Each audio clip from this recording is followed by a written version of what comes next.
Alam ko maraming makaka-relate nito as long as nagkakaedad ka na sa ngayon. Siguro sa mga 30s, 40s, 20s, ito yung mga makaka-relate na sistema ng ating panahon, ng ating kalagayan, ng ating nangyayari sa ating buhay. Ito yung tipo na nung kabataan tayo, wala tayong iniisip kundi kung paano tayo maglaro. Wala tayong ibang iniisip kung paano tayo kung ano yung pwedeng natin kainin, kung anong pwedeng makapagpasaya sa atin. Alam mo kung bakit? Kasi nung mga kabataan natin, di ba? Kunting bagay lang, kunting pagkakataon lang na nailalalaan sa atin. Sobrang patong-patong na nasaya ang nangyayari sa buhay natin. Ngunit kabaliktaran naman sa panahon ngayon, nung tayo yung nagkakaedad na, natuto tayo sa isang reality ng buhay na akala natin nung una ay ganun lang kasimple. Siguro nung mga panahon na yon ay kung may ibabalik lamang natin ay siguro wala namang hindi, wala namang hindi, di ba?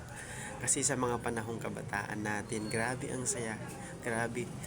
Talagang yung tipong hindi mo inaakalang mamimiss mo dahil yung mga panahon na yun wala namang kahit na ano, hindi katulad ng panahon ngayon na napaka-high-tech na.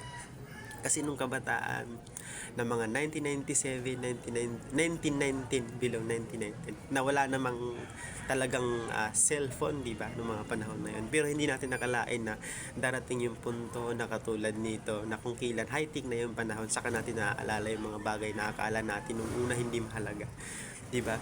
So parang nakakagaan sa ating pakiramdam kapag naaalala natin yung mga bagay na yun. Nakakala lang natin nung una ay wala lang.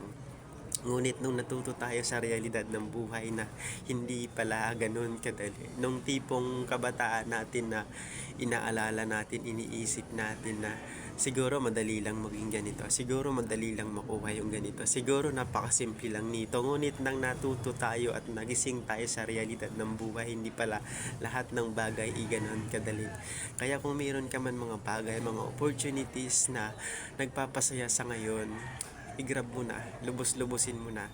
Kasi ang pagkakataon ng pagiging masaya, lalo na ngayon na nagkakaedad ka na, ay bibihira na lang. Alam kong maraming makaka-relate nito. Yung tipong akala mo dati kapag dumating ka sa edad na to ay magiging masaya ka na ng gusto. Kasi lahat ng kabataan, ito naman yung pinapangarap dati.